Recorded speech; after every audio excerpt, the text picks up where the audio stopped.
Hello aspirants, news today के आज से इस अंक में आपका स्वागत है। आज हम 21 और 22 सितंबर की जो हमारी महत्वपूर्ण सुर्खियां रही हैं, उनके बारे में विस्तार से इस सेशन में चर्चा करेंगे।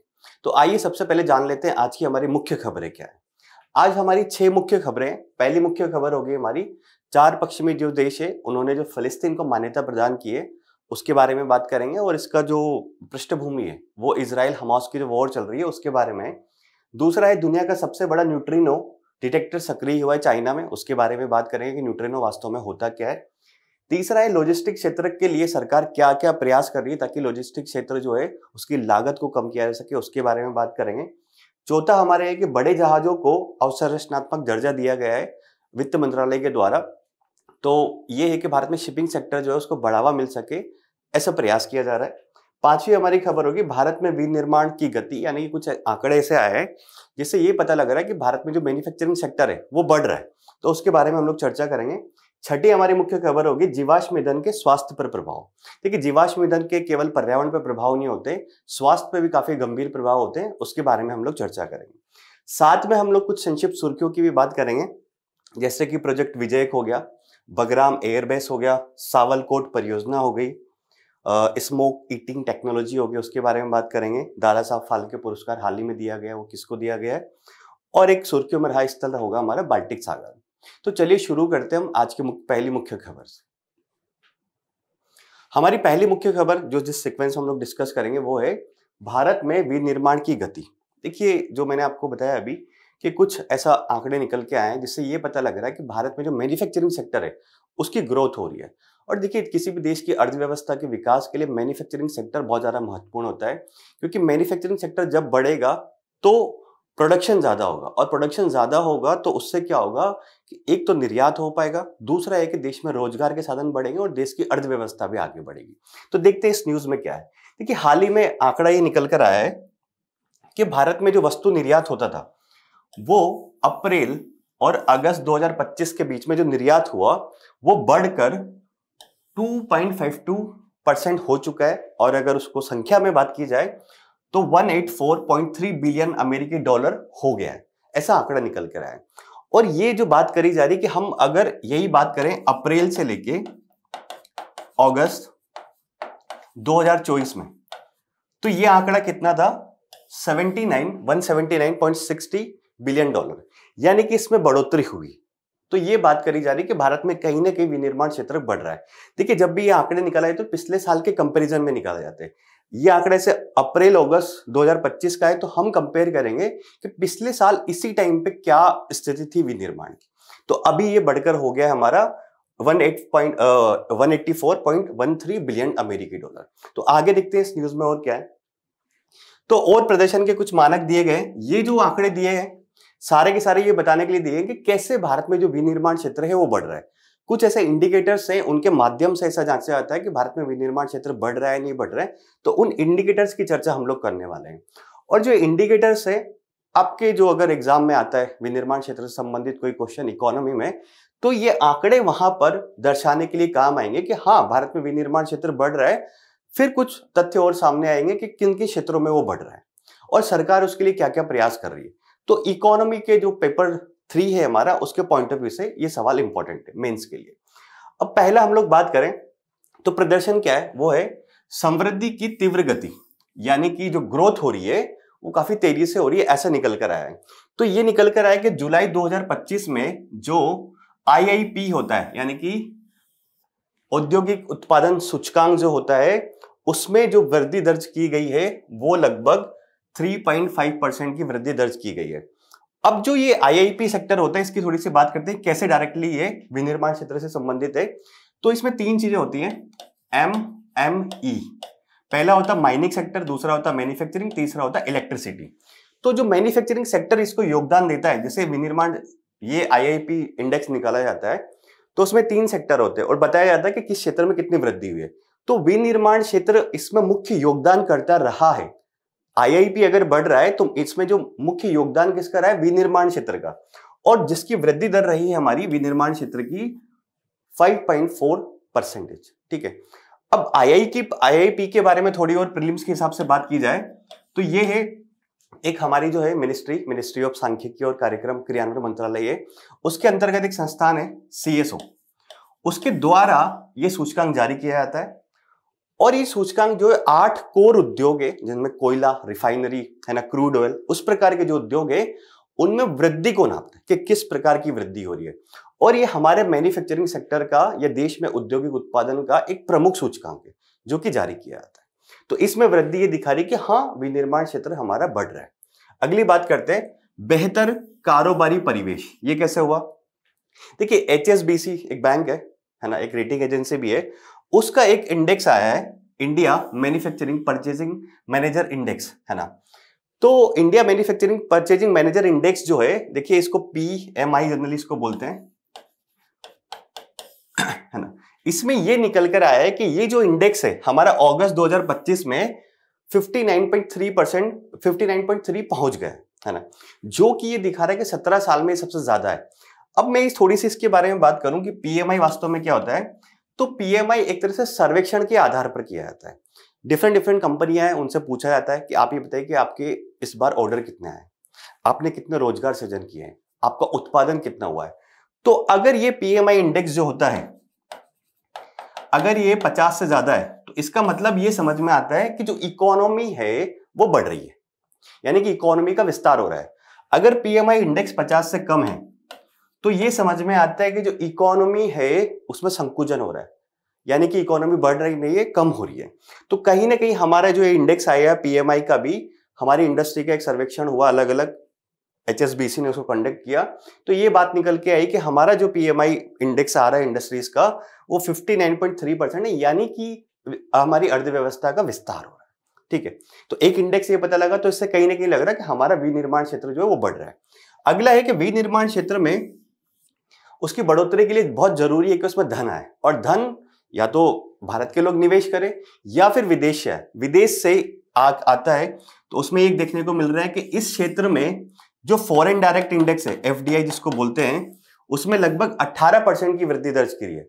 मतलब जो विदेशी निवेशक है वो भी कहीं ना कहीं भारत के विनिर्माण को लेकर आशान्वित है कि भारत का विनिर्माण क्षेत्र आगे बढ़ेगा, और बढ़ भी रहा है। तो विदेशी निवेशक भी भारत के विनिर्माण क्षेत्र में निवेश कर रहे हैं।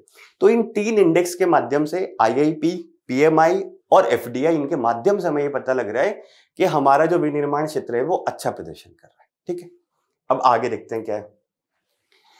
अब जो विनिर्माण क्षेत्र की हम जो बात करते हैं और सरकार इतना उसको बढ़ाने का प्रयास करती है, तो क्यों करती है? विनिर्माण क्षेत्र कहीं ना कहीं ग्रोथ का जो इंजन होता है, विकास का इंजन होता है, वो किस प्रकार से होता है, इसमें कुछ आंकड़े दिए हुए है ना। उन आंकड़ों की बात करते हैं कि हमारा विनिर्माण क्षेत्र किस प्रकार से आगे बढ़ रहा है।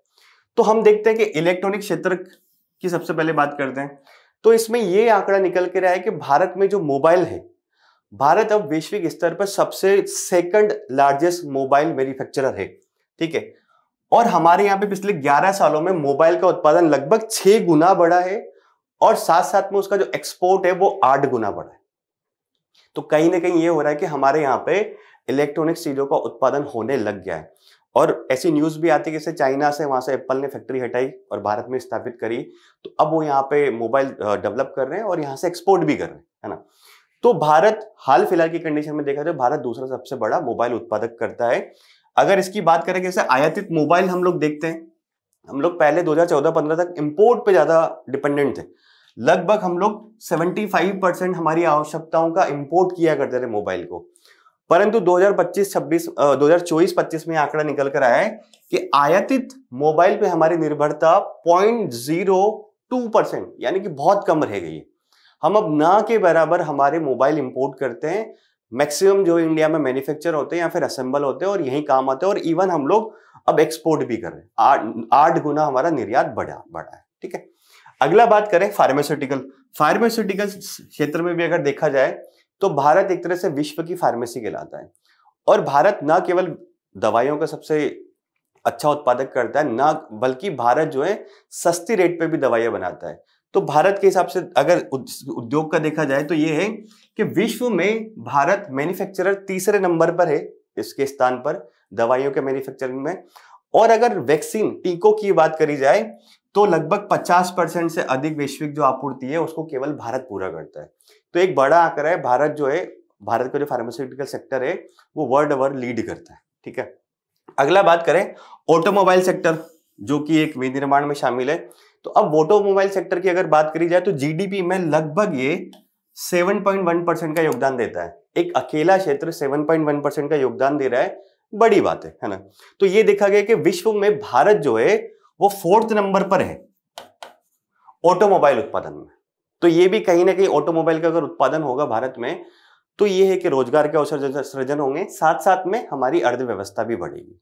ठीक है, तो भारत ऑटोमोबाइल में भी एक अग्रणी उत्पादक करता है। अगली बात करें वस्त्र उद्योग की। वस्त्र उद्योग जो है ये कृषि की अगर बात करें तो कृषि के बाद सबसे ज्यादा अगर कोई रोजगार देता है तो वो टेक्सटाइल सेक्टर देता है। और हमारी जो जीडीपी है उसमें लगभग इसका 2.3% का योगदान है। और इसमें जो कार्य करती हैं, जो टेक्सटाइल सेक्टर में जितनी भी इंडस्ट्रीज काम कर रही हैं उसमें से लगभग 80% जो इंडस्ट्रीज हैं वो एमएसएमई है, यानी कि छोटे उद्योग हैं।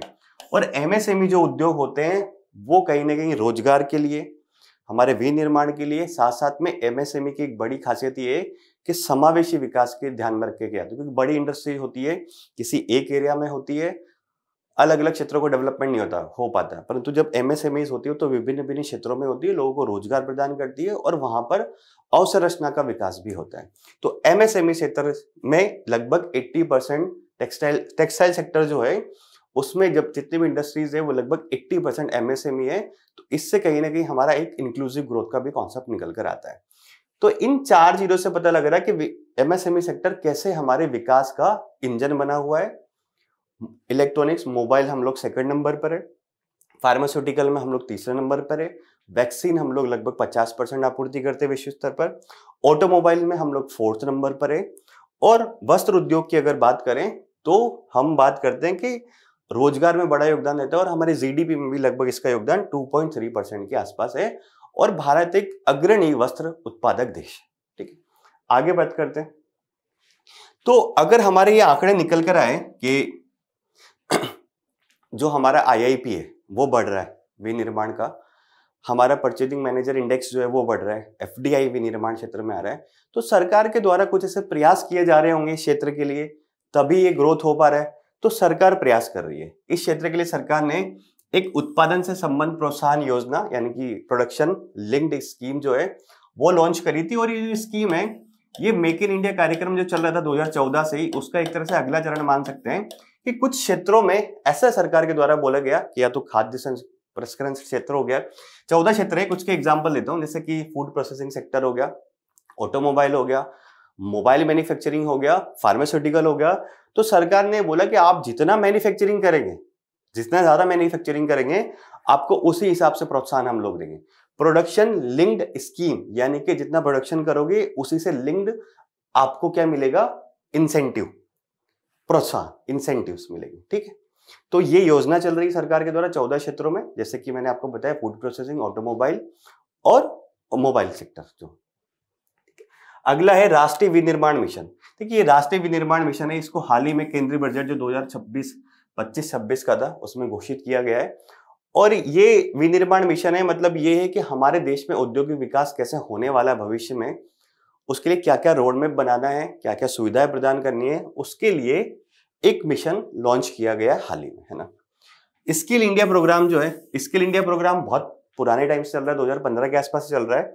तो इसको और बेहतर किया जा रहा है ताकि हमारी जो इंडस्ट्रीज हैं उनको जो तकनीकी कर्मी चाहिए होते हैं ना, तकनीकी सक्षम कर्मी या फिर उनकी डिमांड के हिसाब से कुशल कर्मी जो है वो भारत के युवा या फिर भारत के जो मानव संसाधन है वो प्रदान किए जा सके इंडस्ट्रीज को। इस हिसाब से हमने स्किल इंडिया प्रोग्राम या मिशन भी शुरू किया हुआ है। ठीक है, अगला बात करते हैं, हाल ही में सरकार ने जीएसटी 2.0 के सुधार लागू किए हैं, जो कि हाल ही में लागू हुए हैं 1-2 दिन पहले ही।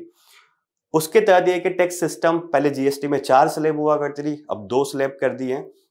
तो कहीं ना कहीं जो टैक्स स्ट्रक्चर है वो थोड़ा सरल हुआ है और लागत भी कम होगी कंपनियों की, इससे विनिर्माण की लागत कम होगी। तो जब लागत कम होगी तो हमारा जो निर्यात है वो सस्ता होगा। जब हम उसका प्रोडक्शन कम रेट में कर पाएंगे, जब निर्यात करेंगे तो अन्य देशों के कंपैरिजन में हमारा निर्यात जो रहेगा अधिक प्रतिस्पर्धी रहेगा। ऐसा भी जीएसटी 2.0 सुधार में बात करी जाएगी। तो ये 4 स्कीम जो है विनिर्माण क्षेत्र के लिए सरकार ने शुरू की हुई। प्रोडक्शन लिंक इंसेंटिव्स यानी कि प्रोत्साहन, दूसरा है राष्ट्रीय विनिर्माण मिशन, तीसरा है स्किल इंडिया प्रोग्राम, चौथा है जीएसटी 2.0 के सुधार। तो आगे बढ़ते हैं हमारी न्यूज में। अगली न्यूज है हमारी, 4 पश्चिमी देशों ने फिलिस्तीन को राज्य की मान्यता दी। देखिए क्या है ये न्यूज, हाल ही में इजराइल और हमास के बीच में एक वॉर चल रही है। तो इजराइल ने गाजा सिटी को पूरा खाली कराने का अभियान छेड़ दिया है, और जो बहुत सारे पश्चिमी देश है और यूएन की भी मानवाधिकार संस्थाएं हैं, उनका ये मानना है कि इजराइल जो है वहां पे मानवाधिकारों को हनन कर रहा है, लोग वहां पे भूख से मर रहे हैं और लोगों के पास खाने की चीजें नहीं है। तो एक तरह से वहां पे अकाल की टाइप की स्थिति आ गई लोगों के पास में, लोग घर छोड़ छोड़ कर जा रहे हैं और पता नहीं कहाँ जा रहे हैं, कहाँ जाएंगे, कहाँ नहीं जाएंगे, नो वन नोज। तो इसकी वजह से जो इजराइल के कुछ सहयोगी देश थे, पश्चिमी देश, वो देश इजराइल के ऊपर दबाव बनाने के लिए फिलिस्तीन जो जगह है उसको मान्यता दे रहे हैं कि इससे इजराइल के ऊपर दबाव बनाया जा सके और इजराइल का जो अभियान चल रहा है गाजा सिटी को खाली कराने का, उसको कमजोर किया जा सके या फिर इजराइल को हमास के साथ समझौता करने के लिए बाध्य किया जा सके। तो हाल ही में 4 देश हैं, यूके, ब्रिटेन हो गया, कनाडा, पुर्तगाल और ऑस्ट्रेलिया। इन देशों ने फिलिस्तीन को राज्य के रूप में मान्यता दे दी। साथ साथ में और भी देश बात कर रहे हैं, जैसे कि फ्रांस भी बोल रहा है कि हम भी दे देंगे इसको राज्य की मान्यता। अलग अलग देश इस बात कर रहे हैं। तो अब ये क्या हुआ कि संयुक्त राष्ट्र के लगभग 140 देश हो गए जिन्होंने फिलिस्तीन को राज्य के रूप में मान्यता प्रदान कर दी है ना। भारत की अगर बात की जाए तो भारत ने फिलिस्तीन को 1988 में ही राज्य के रूप में मान्यता प्रदान कर दी थी। और भारत का मानना है कि 2 स्टेट सॉल्यूशन जो होना चाहिए, एक इजराइल होना चाहिए, एक फिलिस्तीन होना चाहिए, दोनों का अपना अपना क्षेत्र होना चाहिए, अपने अपने अधिकार होने चाहिए, अपने अपने लोगों की उनको कल्याणकारी कार्य करने चाहिए। तो एक हाल ही में एक प्रस्ताव भी आया था संयुक्त राष्ट्र महासभा में, जिसको बोलते हैं न्यूयॉर्क घोषणा पत्र। तो भारत ने इसके पक्ष में मतदान किया। भारत ने ये बोला कि जो इजराइल और फिलिस्तीन का विवाद है, भारत हमेशा इसकी बात करता है कि डायलॉग के थ्रू और शांतिपूर्ण तरीके से उसका समाधान किया जाए। और भारत 2 राष्ट्र समाधान यानी कि 2 स्टेट सॉल्यूशन जिसकी बात करता है, वो कि इजराइल का अस्तित्व हो और फिलिस्तीन का भी अस्तित्व हो। ये चीज आपको थोड़ी सी ध्यान रखनी है। 2 स्टेट सॉल्यूशन जो है वो किन देशों के संदर्भ में बात करी जाती है, तो इजराइल और फिलिस्तीन के संदर्भ में बात करी जाती है। और ये जो न्यूज है इसको अगर बात करी जाए तो प्रीलिम्स के हिसाब से थोड़ी ज्यादा इंपॉर्टेंट होगी है। बाकी ओवरऑल अगर मिडिल ईस्ट में कुछ ऐसा क्वेश्चन आता है कि मिडिल ईस्ट में जो घटनाक्रम चल रहा है उसका भारत के ऊपर क्या प्रभाव पड़ सकता है, तो एज ए फोल्डर पॉइंट हम इसको यूज कर सकते हैं आंसर। अगला देखते हैं। अब देखिए राज्यों की मान्यता वास्तव में होती क्या है। राज्य के रूप में मान्यता दी 4 देशों ने, ऑस्ट्रेलिया, यूके, पुर्तगाल ने। तो क्या होता है, तो कोई देश है अगर किसी अन्य अधिकार क्षेत्र को राज्य के रूप में स्वीकार करता है तो उसको बोलते हैं मान्यता प्रदान करना। यानी कि कोई एक स्टेट है, उसने कोई एक अन्य अधिकारपूर्ण क्षेत्र है, उसको अगर स्वीकार कर लिया राज्य के रूप में तो उसको बोलते हैं रिकॉग्निशन यानी कि मान्यता। ठीक है। अगला क्या है कि अगर राज्य के अधिकारों और कर्तव्यों पर एक 1933 का मोंटेवीडियो कन्वेंशन है, जिसके अनुच्छेद 1 के तहत ये बोला है कि राज्य वास्तव में होता क्या। ये डेफिनेशन पॉलिटी अगर आप पढ़ते हैं तो पॉलिटी की शुरुआत में ही आता है कि राज्य वास्तव में क्या होता है। तो वो जो डेफिनेशन दी हुई है इसमें दी गई है 1933 के मोंटेवीडियो कन्वेंशन में दी गई है अनुच्छेद 1 में कि राज्य क्या होगा, उसके पास एक जनसंख्या होगी, है ना, स्थायी जनसंख्या हो, साथ साथ में निश्चित भूभाग हो, साथ साथ में वहां पे सरकार हो जो कि वहां के आंतरिक मैटर है या बाहरी मैटर उसको मैनेज कर पाए, साथ साथ में अन्य जो देश है या फिर अन्य जो क्षेत्र है उनके साथ संबंध स्थापित करने की क्षमता अगर है तो उसको राज्य के मानदंड माना जाता है। तो ये थोड़ा सा इंपॉर्टेंट है, प्री के हिसाब से इसको ध्यान रखना है कि इस कन्वेंशन के तहत राज्य की परिभाषा दी गई है। एक तो क्या हो, निश्चित भूभाग हो, जनसंख्या रह रही हो वहां पे, कोई सरकार हो, साथ साथ में इस जो सरकार है ये अन्य क्षेत्रों के साथ समझौता करने की उसके पास क्षमता हो, है ना, अन्य देशों के साथ, तो उसको क्या बोलेंगे, राज्य बोलेंगे। अब राज्य की जो मान्यता दी गई है उसके प्रभाव क्या होंगे। कोई देश क्यों चाहता है कि मुझे राज्य के रूप में रिकॉग्नाइज करे, लोग क्यों चाहता है। अगर राज्य के रूप में रिकॉग्नाइज करेंगे तो उस देश के साथ उसके डिप्लोमेटिक संबंध, राजनयिक संबंध जो है वो स्थापित कर सकता है ना, नहीं तो नहीं कर पाएगा। वैसे दूसरा ये कि अगर राज्य के रूप में उसको मान्यता मिल गई तो संधियां कर सकता है वो। जब 2 राज्य हस्ताक्षर करते हैं किसी संधियों पर तो नाम लिखा जाता है देश का पूरा प्रॉपर कि ये देश है, तो संधियां कर सकता है। साथ साथ में क्या है, अंतरराष्ट्रीय स्तर पर जो राज्य को कुछ अधिकार मिलते हैं या विशेष अधिकार मिलते हैं, जैसे कि यूएनओ की बैठक में भाग लेने का, है ना, यूएनओ के जो कन्वेंशन होते हैं उसमें वोटिंग करने का, या फिर कोई प्रस्ताव आए उसके पक्ष विपक्ष में बोलने का, तो वो जो विशेष अधिकार है और जो अधिकार है वो मिल पाएंगे राज्य की, अगर उसको क्या मिल जाएगी, एक तरह से अगर राज्य के रूप में स्थापित कर दिया गया उसको, तो है ना। अगला है संयुक्त राष्ट्र संगठन जो यूएनओ होता है उसका सदस्य बन जाएगा, सदस्य बन जाएगा तो उसके अपने आप फिर उसको बहुत सारे अधिकार और विशेष अधिकार मिल जाएंगे। वर्तमान में फिलिस्तीन की क्या स्थिति है, वर्तमान में जो फिलिस्तीन है यूएनओ जो है उसमें एक देश नहीं है, हालांकि एक परमानेंट ऑब्जर्वर जो है उसको बोला गया कि परमानेंटली आप आ सकते हो, यहाँ पे बैठ सकते हो, ऑब्जर्व कर सकते हैं चीजों को, परंतु आपको देश के रूप में मान्यता फिलिस्तीन को नहीं प्रदान की गई है। और देश के रूप में मान्यता प्रदान करने के लिए बहुत सारे देशों का समर्थन चाहिए होता है, और वो धीरे धीरे फिलिस्तीन को शायद मिल जाएगा आने वाले भविष्य में, ये तो इतिहास देखा जाएगा, परंतु वर्तमान में बहुत सारे 140 देशों ने उसको ये मान्यता प्रदान कर दी है। तो आगे क्या है, अब है संयुक्त राष्ट्र द्वारा मान्यता। देखिए अब जो यूएनओ है, यूनाइटेड नेशन ऑर्गेनाइजेशन, वो किसी को मान्यता नहीं देता।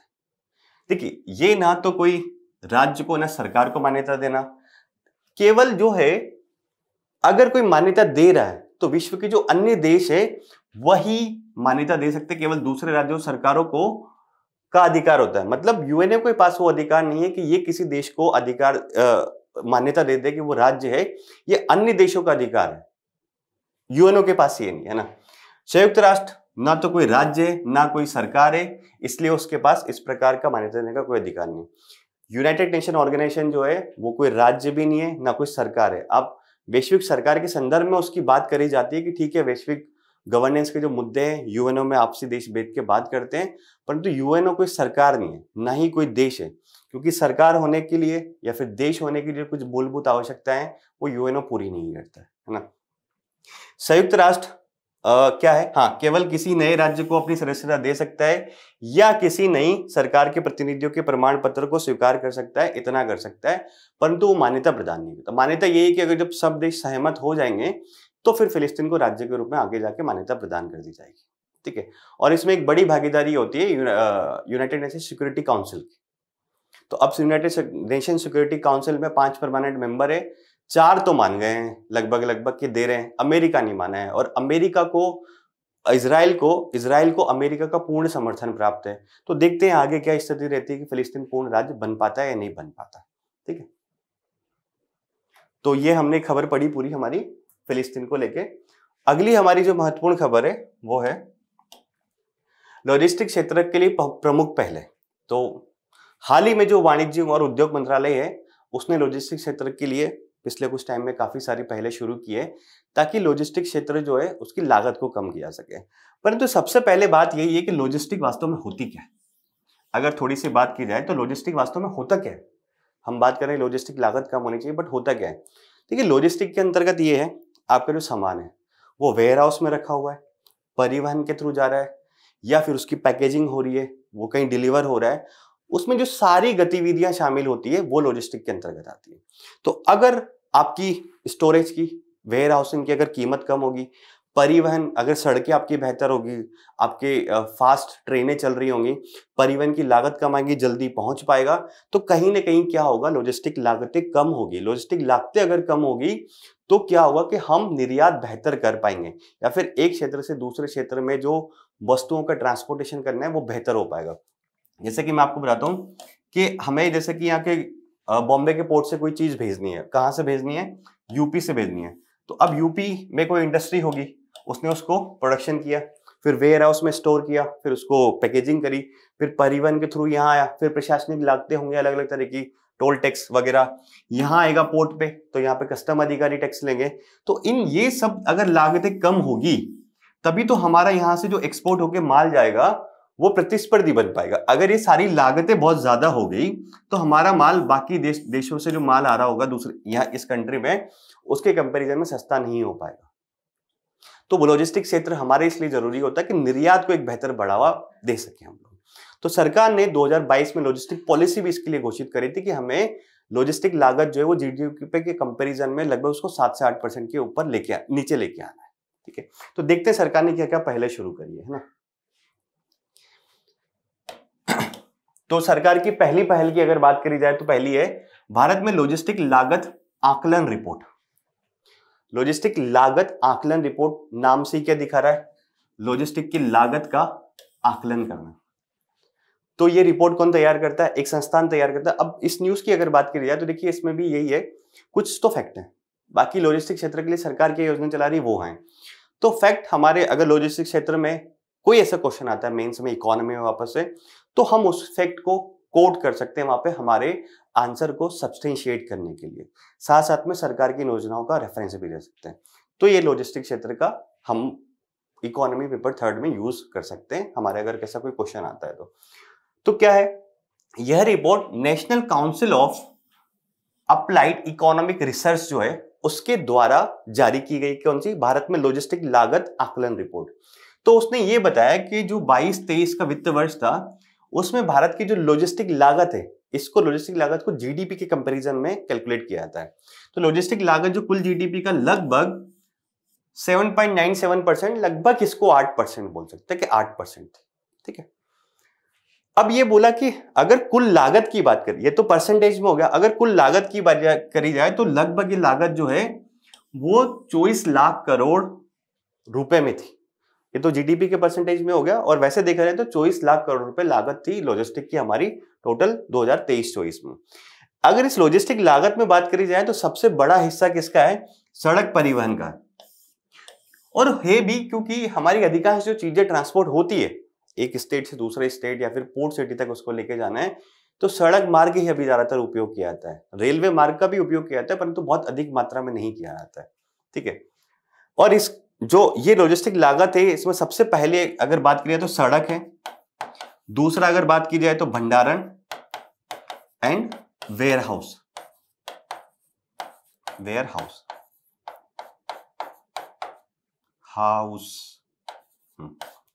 ठीक है, ये है तो सड़क और भंडारण और वेयर हाउसिंग की लागत है। तो ये थोड़ा सा ध्यान रखना है, प्रीलिम्स में भी ऐसा फैक्ट एक्सपेक्टेड हो सकता है कि लॉजिस्टिक क्षेत्र में सड़क परिवहन जो है वो सबसे बड़ा योगदान करता है, ये सबसे बड़ा हिस्सा उसका होता है क्योंकि परिवहन ही सबसे ज्यादा सड़क के माध्यम से होता है। अगला देखते हैं कि सरकार और क्या शुरू करी हुई है। तो और अगर बात करें ये इसमें ना थोड़े से हेडिंग किसी और न्यूज की आ गई है, परंतु हम लोग बात करते हैं यही हेडिंग वही है, सरकार ने क्या प्रयास किए, बाकी न्यूज देखते हैं ना। तो एकीकृत, दूसरा जो सरकार ने प्रयास किया वो है एकीकृत राज्य और शहर लॉजिस्टिक योजना है। एकीकृत राज्य और शहर लॉजिस्टिक योजना है, तो ये क्या है, एक स्माइल कार्यक्रम है। स्माइल की अगर फुल फॉर्म की बात करें तो strengthening multi modal and integrated logistic ecosystem.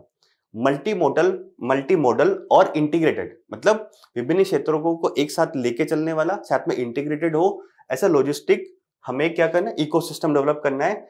उसके तहत स्माइल कार्यक्रम जो है, ये कार्यक्रम एशियाई विकास बैंक के सहयोग से हमने विकसित किया है। एडीबी की अगर बात करी जाए तो इसका मुख्यालय की बात आप मुझे बताइएगा कमेंट में कि कहां पर है। तो ये स्माइल कार्यक्रम जो है इसके तहत हमने ये प्रोग्राम शुरू किया है। कौन सा, एकीकृत राज्य और शहर लॉजिस्टिक योजना है। यानी कि कुछ राज्यों, इसमें यह आंकड़ा है कि 8 राज्यों और 8 शहरों के लिए योजनाएं बनाई गई कि वहां पे लॉजिस्टिक लागत जो है उसको कम किया जा सके, लॉजिस्टिक अवसंरचना जो है इसको बेहतर किया जा सके। तो क्या किया गया उन 8 राज्यों और 8 शहरों में कि लॉजिस्टिक जो लागत है उसका आकलन करना है कि वो कितनी है। जब आकलन करना है, कर लिया, तो फिर कमियां ढूंढना है कि कमियां क्या है। जब कमियां पता लग गई तो अब उनमें सुधार करना है और दक्षता को बढ़ावा देना है और लॉजिस्टिक लागत को कम करना है। ये इसके तहत चल रहा है, एकीकृत राज्य और शहर लॉजिस्टिक योजना है। और ये प्रोग्राम किसके तहत हमने शुरू किया, तो स्माइल के अंतर्गत शुरू किया है। और स्माइल जो हमने विकसित किया वो किसके तहत, किसके साथ मिलकर किया है, एडीबी के साथ। अब स्माइल क्या है, तो स्माइल का उद्देश्य भी है कि लॉजिस्टिक दक्षता जो है उसको बढ़ावा देना है और उसके लिए एक व्यापक नीतिगत फ्रेमवर्क जो है उसको स्थापित करना और संचालित करना स्माइल कार्यक्रम का उद्देश्य है। यानी कि सिंपल से वर्ड में आपको एक बात करूं तो एक बड़ा प्रोग्राम चल रहा है स्माइल, उसके तहत एक छोटा प्रोग्राम बनाया गया है जिसको बोलते हैं एकीकृत राज्य और शहर लॉजिस्टिक योजनाएं, जो कि 8 राज्य और 8 शहरों में चल रही है। इसके तहत बात करी जा रही है कि लॉजिस्टिक जो है दक्षता बढ़ानी है और लॉजिस्टिक लागत को कम करना है। स्माइल प्रोग्राम की हल्की सी बात हो रही, ध्यान रखने की, एडीबी के सहयोग के साथ विकसित किया गया है। ठीक है, अगला बात करते हैं। ये वापस से फिर हेडिंग आप थोड़ा सा इसको डिलीट कर लीजिएगा। एक हमने विकसित किया है लॉजिस्टिक डेटा बैंक 2.0। तो देखिए अब लॉजिस्टिक क्षेत्र कितना परफॉर्म कर रहा है, कहां कमी है क्या नहीं है, तो उसके लिए एक डेटा बैंक भी होना चाहिए। तो लॉजिस्टिक डेटा बैंक 2.0 जो विकसित किया, इसमें हम ये देख रहे हैं कि जो कंटेनर से आवाजाही हो रही है उसकी रियल टाइम ट्रैकिंग हम लोग कर पाए, ताकि पता लग पाए कि वो कंटेनर कहां पर है, किस जगह रुका हुआ है, ताकि हम ट्रैक करके फिर पता लगा पाएंगे कि कहां वास्तव में समस्या है। तो रियल टाइम ट्रैकिंग की जा रही। साथ साथ में जो खुले समुद्रों में कोई निर्यात कर रहे हैं, कंटेनर में भर के निर्यात करते हैं, तो निर्यातों की भी ट्रैकिंग करना, साथ साथ में मल्टी मॉडल शिपमेंट अगर कोई आ रहा है तो उसकी जानकारी होगी इस डेटा बैंक के पास। ठीक है, अभी डेटा बैंक किसने विकसित किया है, तो इसका देखिए, इसका नाम तो ये है NLDSL, यानी कि लॉजिस्टिक डेटा सर्विसेज लिमिटेड। परंतु जो एन है इसमें, इस एन की फुल फॉर्म ये है राष्ट्रीय औद्योगिक गलियारा विकास कार्यक्रम लॉजिस्टिक डेटा सर्विसेज के तहत इसको डेटा बैंक को विकसित किया है। मतलब ये प्रोग्राम चल रहा है राष्ट्रीय औद्योगिक गलियारा विकास कार्यक्रम मतलब देश में अर्थव्यवस्था को आगे बढ़ाने के लिए और लॉजिस्टिक लागत को कम करने के लिए औद्योगिक गलियारे बनाए जा रहे हैं, ताकि डेडिकेटेड कॉरिडोर बनाया जा सके और औद्योगिक विकास को बढ़ावा मिल सके। उसके तहत लॉजिस्टिक डेटा सर्विसेज जो है उसने LDB यानी कि लॉजिस्टिक डेटा बैंक 2.0 स्टार्ट किया। समझ में आया? अगला देखते हैं। एक भारत सरकार एक सूचकांक जारी कर रही है। सूचकांक है logistic ease across different states, यानी कि लीड्स इसको बोलते हैं। तो लीड्स क्या है? कॉमर्स मिनिस्ट्री जो है उसके द्वारा एक सूचकांक जारी किया जाता है। सूचकांक जारी करने का लक्ष्य क्या होता है? कोई जो देश है विभिन्न उसकी रैंकिंग आएगी लॉजिस्टिक मानकों पर, तो होगा क्या, एक तरह से प्रतिस्पर्धा होगी विभिन्न देश नहीं, अगर किसी राज्य की रैंकिंग आई, क्योंकि भारत सरकार का है, राज्य की अगर रैंकिंग आ रही है कोई भी, तो विभिन्न राज्यों के बीच में प्रतिस्पर्धा होगी कि हमें भी लॉजिस्टिक लागत कम करनी है, लीड्स जो रैंकिंग है उसमें कम से कम स्थान प्राप्त करना है, मतलब नंबर के हिसाब से कम प्राप्त करना है। तो राज्यों के बीच में प्रतिस्पर्धा को बढ़ावा देने के और लॉजिस्टिक क्षेत्र में सुधार के लिए भारत सरकार के कॉमर्स मिनिस्ट्री ने लीड्स एक सूचकांक निकाला है। और जो लीड्स सूचकांक है ये एक वर्ल्ड बैंक का लॉजिस्टिक परफॉर्मेंस इंडेक्स आता है, उसी की तर्ज पर भारत में शुरू किया गया है। जैसे कि SDG इंडेक्स जो होता है वो भारत में राज्यों के लिए शुरू किया जा चुका है। एक जैसे वर्ल्ड बैंक की जो रिपोर्ट थी, व्यापार सुगमता रिपोर्ट पहले आया करती थी, उसके आधार पर भी भारत में कौन सा स्टेट व्यापार के लिए कितना सुगम है, ताकि राज्यों में एक प्रतिस्पर्धा हो। ऐसे ही लीड्स जो है वो एक विश्व बैंक का लॉजिस्टिक परफॉर्मेंस इंडेक्स है, उसके तर्ज पर भारत के कॉमर्स मिनिस्ट्री ने विकसित किया है। तो ये भी प्रीलिम्स के लिए ध्यान रखिए कि लॉजिस्टिक परफॉर्मेंस इंडेक्स जो है वो कौन जारी करता है, तो वर्ल्ड बैंक। ठीक है, तो इसमें विभिन्न राज्यों और केंद्र शासित प्रदेशों को क्या रैंकिंग दी जाती है, उनका और विश्लेषण किया जाता है। अब 2025 में जो लीड्स जारी किया गया उसकी कुछ विशेषताएं, कुछ विशेषताएं क्या है कि यात्रा में कितना समय लग रहा है, इसको भी जोड़ा गया है। जो ट्रक जा रहा है उसकी स्पीड कितनी है, इसको भी जोड़ा गया है। और अगर वो वेट कर रहा है तो भी उसको जोड़ा गया। ऐसे 5-7 प्रमुख गलियारे जो डेवलप किए गए हैं उनके प्रदर्शन का मूल्यांकन, मतलब कुछ ऐसे डेडिकेटेड फ्रेट कॉरिडोर जो बनाए गए हैं जहां से मतलब इंडस्ट्री और इसको जोड़ने के लिए, ताकि वहां से जो लॉजिस्टिक लागत कम हो सके। मतलब देखिए ऐसा है कि डेडिकेटेड कॉरिडोर बनाए गए ताकि जो परिवहन हो बेहतर तरीके से चल पाए और माल एक स्थान से दूसरे स्थान पर जल्दी से पहुंच पाए। तो वहां पर इन 5-7 प्रमुख गलियारों में ये बात करी जा रही है कि वहां पर देखेंगे हम लोग कि यात्रा का समय कितना लग रहा है, स्पीड कितनी है, साथ साथ में प्रतीक्षा अवधि कितनी है, इसके आधार पर भी आकलन करेंगे। अगला ये कि जो प्रमुख सड़क गलियारे हैं उनका ये भी देखेंगे। ऐप बेस्ड मूल्यांकन जो होता है, सक्षम मूल्यांकन, वो भी किया जाएगा। ठीक है, तो भारत सरकार ने ये भी लीड्स एक इंडेक्स जारी किया गया है। ये फ्रेमवर्क, तो हमने क्या क्या बात करी, इसमें क्या क्या पहले सरकार ने शुरू करी है, एक बार इसको समाप्त कर लेते हैं। पहला हो गया भारत में लॉजिस्टिक आकलन रिपोर्ट कि कितनी रिपोर्ट, कितना भारत में लॉजिस्टिक की अभी लागत है वो ये दिख रही है। अगला जो शुरू किया है वो एकीकृत राज्य और शहर लॉजिस्टिक योजनाएं शुरू की गई है, जो कि स्माइल कार्यक्रम के अंतर्गत शुरू की गई है। अगला है लॉजिस्टिक डाटा बैंक, जो कि देखा है कि डाटा रियल टाइम में ट्रैक करने के लिए उसको विकसित किया गया है। अगला है लीड्स, जो कि कॉमर्स मिनिस्ट्री ने शुरू किया है ताकि रैंकिंग प्रदान की जा सके। अब जो ये लीड्स फ्रेमवर्क्स है, इसमें बहुत सारे इंडिकेटर्स दिए हुए हैं। उद्देश्य संकेतक क्या है, जैसे कि विनियामक और संस्थागत समर्थन कितना प्राप्त हो रहा है लॉजिस्टिक लागत कम करने के लिए, लॉजिस्टिक सक्षमकर्ता जो है वो कैसा है, और अगर धारणा संकेतक की बात करें तो लॉजिस्टिक अवसंरचना कैसी है, लॉजिस्टिक सेवाएं किस प्रकार से प्रदान की जा रही है, परिचालन और विनियामक इकोसिस्टम किस प्रकार का है, सतत लॉजिस्टिक को, मतलब ऐसा नहीं हो कि लॉजिस्टिक लागत कम करने के लिए पर्यावरण को नुकसान पहुंचा दे, तो वो कहीं ना कहीं लॉजिस्टिक जो सेवाएं हैं वो सस्टेनेबल भी होनी चाहिए। तो बात यह है, आपको जो ध्यान रखना है वो है कि लीड्स किसने जारी किया है, कॉमर्स मिनिस्ट्री ने, और किसके बेस पे जारी किया है, वर्ल्ड बैंक का एक इंडेक्स आया करता है, उसी के आधार पर जारी किया गया है। और वर्ल्ड बैंक के इस इंडेक्स का भी नाम याद रखना है, परफॉर्मेंस, लॉजिस्टिक परफॉर्मेंस इंडेक्स, जो कि वर्ल्ड बैंक जारी करता है प्रीलिम्स के लिए। ठीक है, अगला है हमारा जीवाश्म ईंधन के स्वास्थ्य पर प्रभाव। ठीक है, तो ये है, देखिए हाल ही में एक रिपोर्ट आई है, वो रिपोर्ट ये कहती है कि जो जीवाश्म ईंधन है वो न केवल पर्यावरण को नुकसान पहुंचाता है, परंतु स्वास्थ्य के लिए भी गंभीर स्वास्थ्य आपदा या फिर आपात की स्थिति है उसको लेके आता है। तो इस रिपोर्ट में एनालिसिस किया गया है कि कैसे जो जीवाश्म है उसको नुकसान पहुंचाता है और क्या सजेशन दे सकते हैं ताकि जो जीवाश्म है उससे नुकसान मानव स्वास्थ्य को कम से कम हो।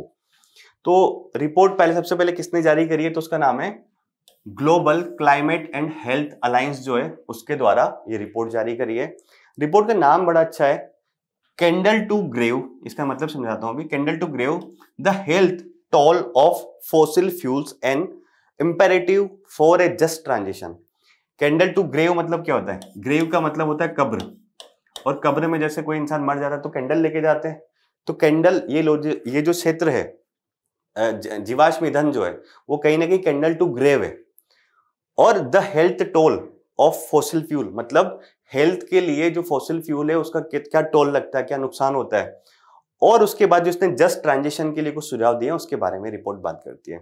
तो रिपोर्ट मतलब शीर्षक या फिर किसने जारी करी गई ये इंपॉर्टेंट नहीं है, ये इंपॉर्टेंट एनवायरमेंट के लिहाज से महत्वपूर्ण है कि जो जीवाश्म ईंधन है उसका हमारे स्वास्थ्य पर क्या प्रभाव पड़ता है और उसको कैसे रोका जा सकता है। तो देखते हैं क्या क्या प्रभाव पड़ते हैं। देखिए जीवाश्म ईंधन के स्वास्थ्य पर क्या प्रभाव होते हैं वो सबसे पहले देखते हैं। तो ये बोला गया है कि जीवाश्म ईंधन जो है वो मानव का कोई भी लाइफ का कोई भी चरण हो गया, बच्चा अगर गर्भ में है, साथ साथ में एक बूढ़ा है, उन सभी पर प्रभाव पड़ता है ना। और इससे जैसे दमा, अस्थमा, कैंसर, हृदय रोग इत्यादि बीमारियां इस जीवाश्म ईंधन के कारण होती है, क्योंकि जीवाश्म ईंधन जब निकलता है तो उससे प्रदूषण होता है, प्रदूषण होता है तो उसकी वजह से एक गर्भ वाला बच्चा भी उसको नुकसान होता है, साथ साथ में वृद्ध जो होता है उसको भी, सबको भी नुकसान होता है। मतलब आपकी जो लाइफ साइकिल है उसमें हर टाइम पे नुकसान होता है।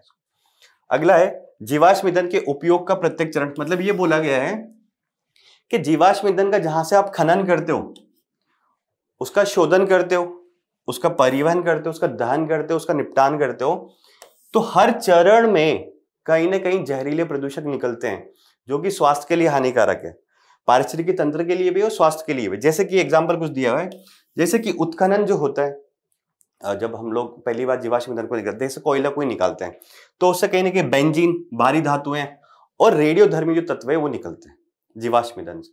दूसरा ये कि जैसे रिफाइनिंग और प्रोसेसिंग जब करते हैं तो उससे टोल्यून और वाष्पशील कार्बनिक यौगिक यानी कि VOC निकलते हैं। तो कहीं ना कहीं ये जो सारी चीजें हैं वो मानव स्वास्थ्य के लिए और पर्यावरण दोनों के लिए नुकसानदायक है।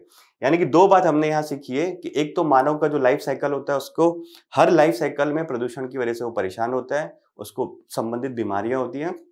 साथ साथ में जो जीवाश्म ईंधन का जो साइकिल है खनन से लेके उसके निपटान तक, उसमें भी वो हर चरण में कुछ प्रदूषक निकलते हैं जिनकी वजह से मानव स्वास्थ्य और पारिस्थितिकी तंत्र दोनों को नुकसान होता है।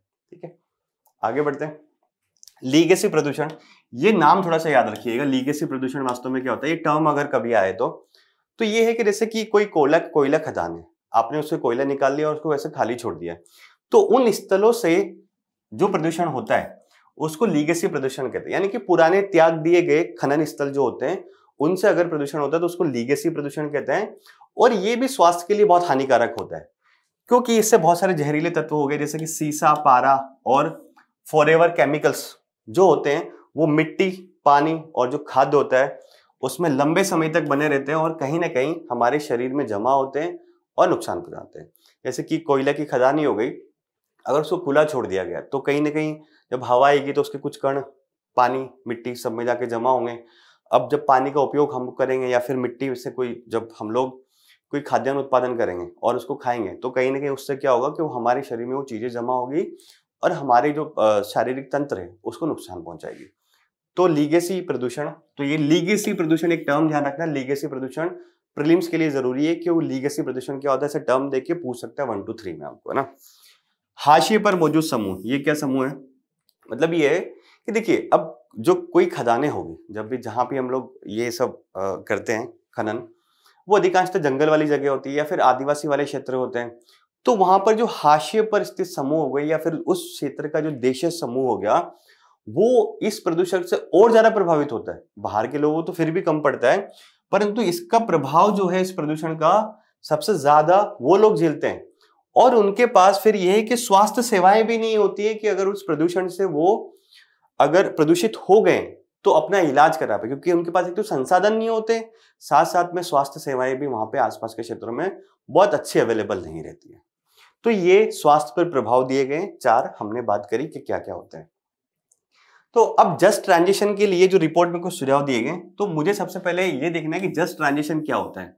जस्ट ट्रांजिशन का मतलब यही है कि जो प्रदूषक ईंधन है उनसे हमें स्वच्छ ऊर्जा की ओर बढ़ना है, इसका मतलब है जस्ट ट्रांजिशन। एक टर्म ये भी एक इंपॉर्टेंट है प्रीलिम्स के लिए कि जस्ट ट्रांजिशन क्या होता है, तो हमें स्वच्छ ऊर्जा की ओर बढ़ना है या फिर प्रदूषण को कम से कम करना है। तो क्या सुझाव इस रिपोर्ट में दिए गए वो देखते हैं। तो नई खोजों को रोकना, ये रिपोर्ट एक बड़ी क्रांतिकारी सुझाव देती है। वो ये बोलती है कि कोई भी जीवाश्म ईंधन का नया खनन होने वाला है या फिर कोई भी रिसर्च होने वाला है, कोई प्रोजेक्ट होने वाला है, तो उसको रोक दो, एकदम बंदी कर दो। हमें जीवाश्म ईंधन का खनन करने ही नहीं है, ऐसे प्रोजेक्ट शुरू करने ही नहीं है, ऐसी ये रिपोर्ट बात कर रही है। अगर सरकार कुछ सब्सिडी भी दे रही है उन प्रोजेक्ट्स के लिए, तो उस प्रोजेक्ट की सब्सिडी को खत्म करो और उसको जो पैसा बच रहा है उसको स्वास्थ्य के लिए या फिर स्वच्छ ऊर्जा के लिए खर्च करो, ऐसा इसमें बात करी जा रही है। ठीक है, अगला है सख्त विनियमन और निगरानी। अब यह है कि लीगेसी प्रदूषण जो होता है खुला छोड़ दिया आपने, वहां से कोयला निकाल दिया, कोई भी खनिज निकाल लिया, उसको खुला छोड़ दिया, तो उसकी सख्त कानून बनाया जाना चाहिए, या तो उसको लैंडफिल भरो, उसको पूरा भरो। तो वास्तविक समय पे इस प्रकार की चीजों की निगरानी करी चाहिए और सख्त कानून बनाए जाए ताकि जिसने भी वहां पे खनन किया है उसको जिम्मेदार ठहराया जा सके, है ना। अगली इसमें बात यह की गई है कि जो प्रदूषण करता है उसी से लागत वसूले। एक पॉल्यूटर पे प्रिंसिपल है जो कि हमारे एनवायरमेंट कानून है उनमें भी इसको शामिल किया गया है। तो ये कि जो प्रदूषक होगा वही भुगतान करेगा, जिसने प्रदूषण किया है वही भुगतान करेगा। तो जो भी कंपनियां जिम्मेदार है इसके लिए उनसे वो कर वसूला जाना चाहिए या फिर वो पैसे वसूले जाने चाहिए जो प्रदूषण होता है। जैसे कि किसी की ईंट का भट्टा है, ईंट के भट्टों से अब बहुत ज्यादा मात्रा में धुआं निकलता है, पर्यावरण का प्रदूषण होता है, तो अब जो भी प्रदूषण उसने फैलाया है उससे ही उसका पैसा वसूला जाए कि आपने इतना प्रदूषण फैलाया, आप इसको पे कीजिए।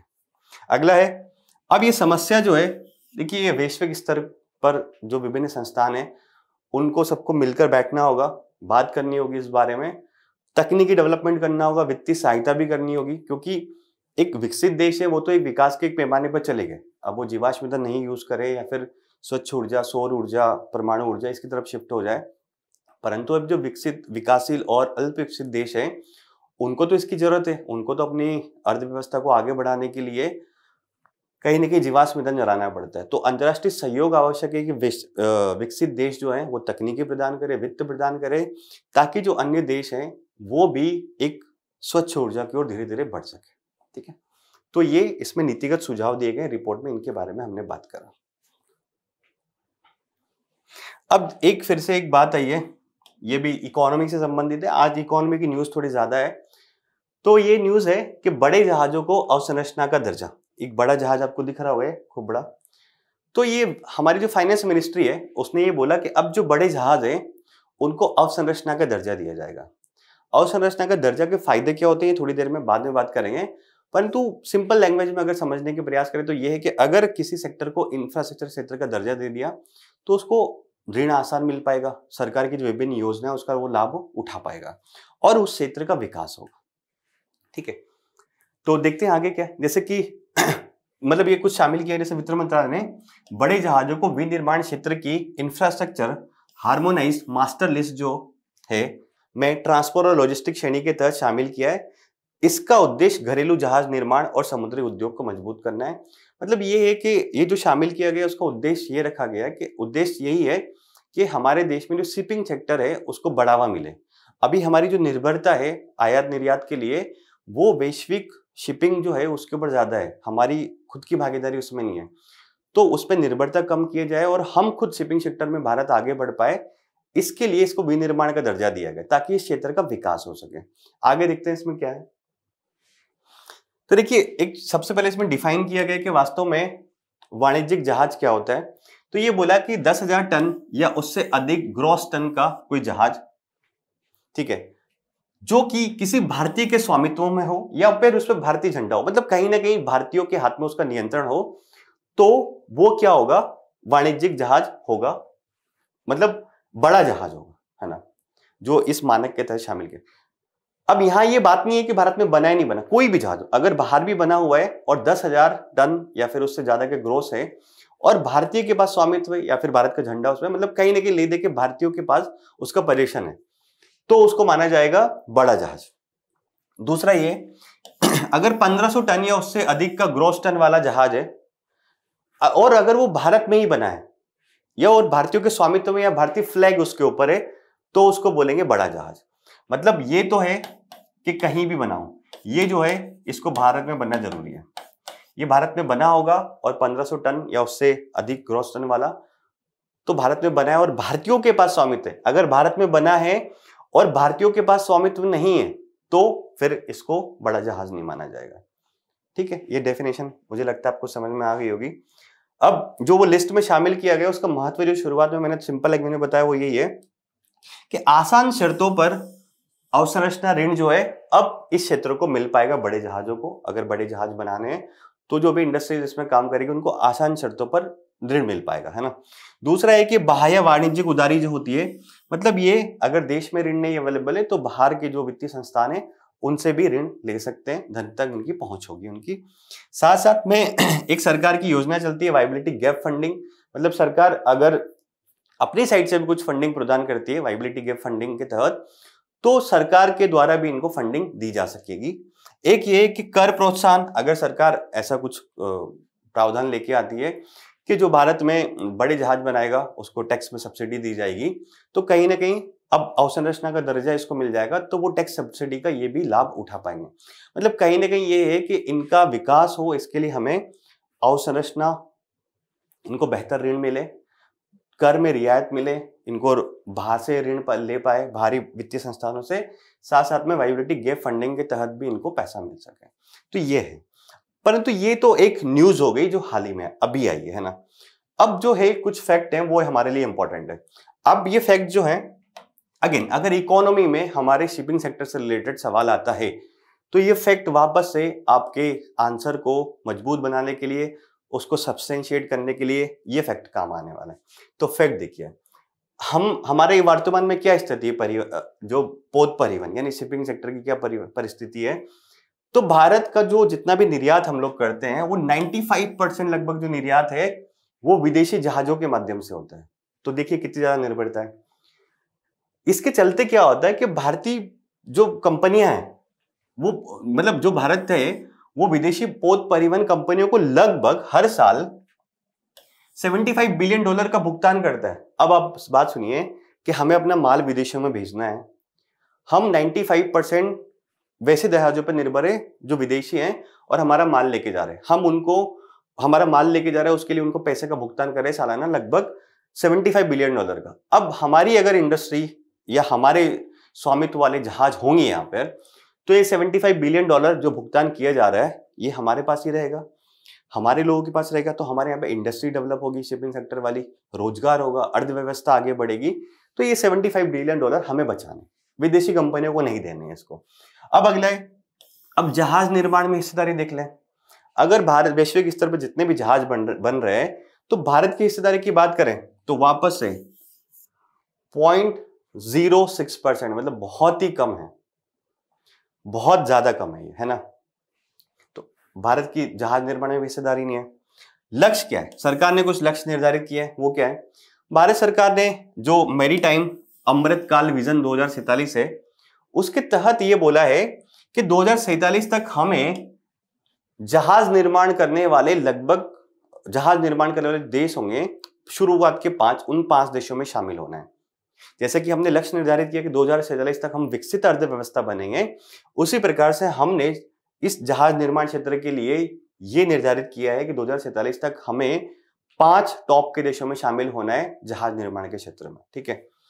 और यह बोला है कि सरकार का अनुमान है कि 2047 तक लगभग पोत परिवहन और जहाज निर्माण का जो क्षेत्र है उसमें क्षमताओं के निर्माण के लिए लगभग $54 ट्रिलियन जो है वो निवेश हो सकता है। इतना निवेश होगा तभी हम लोग शीर्ष 5 में पहुंच पाएंगे, क्योंकि हमारी हिस्सेदारी अभी बहुत ही ज्यादा कम है, 1% से भी कम है, ठीक है।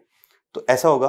अब कुछ समस्याएं हैं, इसकी भी बात कर लेते हैं कि जहाजरानी जो क्षेत्र है हमारा शिपिंग सेक्टर, उसकी क्या समस्या है। देखिए, अब अवसंरचना का उसको दर्जा दे दिया है हाल ही में, तो अब ये तो होगा ये कि अब उसका धीरे धीरे विकास होगा, परंतु वर्तमान में क्या दिक्कत है, उसको पैसा नहीं मिलता। अगर पैसा मिलता है तो उच्च लागत पर मिलता है, उनके पास पूंजी की कमी है, हमारे पास पुराने जहाज है, टेक्नोलॉजी नहीं है, मानव संसाधन जो उस क्षेत्र में काम करते हैं वो बेहतर नहीं है, सरकार की नीतियां जो है वो उस प्रकार की नहीं है। कहीं ना कहीं क्या है, सारी दिक्कतें हैं, पूंजी हो गई, निवेश नहीं हो रहा है, तकनीक नहीं है, और ह्यूमन रिसोर्स, तकनीकी कुशल ह्यूमन रिसोर्सेज नहीं है इस क्षेत्र में। ये कमियां हैं, ये लक्ष्य है और ये कुछ फैक्ट है, ठीक है। ये कमियां, सरकार का ये लक्ष्य है और ये कुछ फैक्ट है कि 95% जो है हमारा आयात निर्यात जो होता है वो विदेशी जहाजों के माध्यम से होता है, और भारत की वैश्विक जहाज निर्माण में हिस्सेदारी 0.06% है, ठीक है। आगे बढ़ते हैं। तो भारत सरकार ने कुछ प्रयास किए हैं इस क्षेत्र को आगे बढ़ाने के लिए। वो क्या है, भारतीय पोत परिवहन निगम के तहत भारतीय कंटेनर शिपिंग लाइन स्थापना की गई। भारतीय कंटेनर शिपिंग लाइन के बारे में थोड़ा सा बताऊं तो इसका लक्ष्य यही है कि तो आयात निर्यात में, भारत का जो आयात निर्यात होता है उसमें जो विदेशी जहाज है उसकी हिस्सेदारी को कम करना है, और भारत में खुद ऐसी या फिर भारत को एक वैश्विक स्तर का शिपिंग सेक्टर या जहाज निर्माण क्षेत्र बनाना है। भारतीय कंटेनर शिपिंग लाइन का उद्देश्य है। अगला क्या है, कोस्टल ग्रीन शिपिंग कॉरिडोर। इसका अब देखिए, अगर ये वर्ड आप देख लेंगे तो समझ में आ रहा है। कोस्टल मतलब जो भारत की जो कोस्ट है उस पर अगर कोई जहाज इधर से उधर हो रहा है तो वो एक ऐसा कॉरिडोर बनाना कि वो ग्रीन हो। ग्रीन मतलब उस जहाज से होने वाला जो एमिशन है वो कम से कम हो, या उसमें ईंधन जो उपयोग किया जा रहा है वो कम प्रदूषणकारी हो। तो कोस्टल ग्रीन कॉरिडोर तो पहला जो विकसित करेंगे हम लोग, कांडला है आपके गुजरात में, से तूतीकोरन जो है तमिलनाडु में। पहला ये जो कॉरिडोर विकसित किया जाएगा ग्रीन वाला, कोस्टल ग्रीन शिपिंग कॉरिडोर, ये कांडला से तूतीकोरन विकसित किया जाएगा, ठीक है। अब मैरीटाइम इनोवेशन हब बनाया गया ताकि इस क्षेत्र में इनोवेशन को बढ़ावा दिया सके। इसके साथ साथ में सागरमाला एक योजना चल रही सरकार की, ताकि पोर्ट लेड डेवलपमेंट जो होता है, यानी कि बंदरगाह के माध्यम से विकास, उसको बढ़ावा दिया सके। तो सागरमाला स्टार्टअप भी शुरू किया गया ताकि उस क्षेत्र में और स्टार्टअप्स आए, है ना, और नई नई टेक्निक्स आए, इनोवेशन पहल लॉन्च की गई है। इन सब मतलब ये बहुत जरूरी है कि नई नई कंपनियां, स्टार्टअप्स उसमें आए, नई तकनीक लेके आए, ताकि उस क्षेत्र को और बढ़ावा मिल सके। तो भारत सरकार ये 3 योजनाएं शुरू कर रही है और हाल ही में वित्त मंत्रालय ने उसको अवसंरचना का दर्जा दे दिया है। तो ये पूरी न्यूज हमने देखी। अब हमारी आज की छठी महत्वपूर्ण न्यूज है, वो है दुनिया का सबसे बड़ा न्यूट्रिनो डिटेक्टर सक्रिय हुआ। तो इसमें जो मेन न्यूज है ये है कि व्हाट इज न्यूट्रिनो। देखिए, हाल ही में जो न्यूट्रिनो डिटेक्टर सक्रिय हुआ है ये चीन में हुआ है, और जो चीन की जगह उसका नाम है जियांगमिन भूमिगत न्यूट्रिनो वेधशाला, उसको बोला जा रहा है जूनो। और ये क्या है, विश्व की सबसे बड़ी न्यूट्रिनो डिटेक्टर वेधशाला जो कहां डेवलप हुई है, चीन में। ये इस प्रकार का इसका कुछ स्ट्रक्चर रहता है ना। तो देखते हैं क्या है ये। देखिए अब ये वेधशाला क्या करेगी, अगर नाम से समझ में आ रहा है तो ये कहीं ना कहीं वेधशाला रिसर्च सेंटर एक बनाया गया जो कि न्यूट्रिनो के क्षेत्र में रिसर्च एंड डेवलपमेंट कुछ ना कुछ करेगा, है ना, रिसर्च करेगा, कुछ खोज करेगा। तो ये जो वेधशाला बनाई गई चीन में, ये लगभग 700 मीटर की जो गहराई में बनाई गई है, और गहराई में इसलिए बनाई जाती है ताकि पृथ्वी की सतह जो है वो कुछ कण अगर अमिट होते हैं तो उसको रोक सके। जैसे कि म्यून्स कुछ कण होते हैं, उनसे होने वाला हस्तक्षेप जो है उसको कम किया जा सके, इसीलिए इसको भूमिगत बनाया जाता है ना। अगला है म्यून्स क्या है, इसके बारे में थोड़ा सा बताया गया है कि ये उप परमाणविक कण है जो कि इलेक्ट्रॉन के समान होते हैं। एक जो चीज ध्यान रखनी बस वो ये कि इलेक्ट्रॉन के समान होता है लगभग, ये न्यूज में बहुत रहता है बट सवाल यूपीएससी ने आज तक पूछा नहीं है। तो जूनो जो चीन ने डेवलप की है वो क्या है, देखिए इसका उद्देश्य क्या है। सबसे पहले तो मास हायरार्की यानी कि द्रव्यमान का क्रम निर्धारित करना है। ये बोला गया कि जो न्यूट्रिनो के 3 प्रकार है, एक है इलेक्ट्रॉन न्यूट्रिनो, दूसरा है म्यूऑन न्यूट्रिनो, तीसरा है टाउ न्यूट्रिनो। तो इनके बीच में द्रव्यमान किसका ज्यादा है, किसका कम है, किसका और कम है, ये एक क्रम निर्धारित करना है, इस वेधशाला का लक्ष्य रखा गया है। दूसरा लक्ष्य रखा गया है दोलन की आवृत्ति यानी कि ऑक्सीलेशन फ्रीक्वेंसी वो कितनी होगी। तो ये नापना है कि न्यूट्रिनो के जो कण होते हैं वो दोलन जो करते हैं, मतलब न्यूट्रिनो के कण कितनी बार एक प्रकार से दूसरे प्रकार में बदलते हैं। दोलन मतलब इस प्रकार का ही होता है, अगर आपने फिजिक्स में कॉन्सेप्ट पढ़ा होगा तो, कि ये इस प्रकार से चीजें चलती रहती है ना। तो यही है कि जो न्यूट्रिनो है वो कितनी बार एक प्रकार से दूसरे प्रकार के कणों में चेंज हो रहा है, ये हमें पता लगाना है इस वेधशाला के अंदर। तो ये तो वेधशाला की बात होगी, परंतु अब जो बात करते हैं सबसे इंपॉर्टेंट है वो ये है कि न्यूट्रिनो वास्तव में क्या है, क्यों इसको लेके वैश्विक स्तर पर अलग अलग देशों में रिसर्च चल रहे हैं। तो न्यूट्रिनो एक उप परमाणविक कण है ये। अब ये इसको गोस्ट पार्टिकल कहा जाता है। क्यों गोस्ट पार्टिकल कहा जाता है, क्योंकि एक तो इस पे विद्युत आवेश जो है वो बिल्कुल नहीं होता, कोई आवेश नहीं होता, ये महत्वपूर्ण चीज ध्यान रखने की है। और इसका जो द्रव्यमान होता है या तो वो बहुत ही कम होता है या एकदम शून्य होता है, बहुत कम इक्वल टू शून्य टाइप का होता है ना।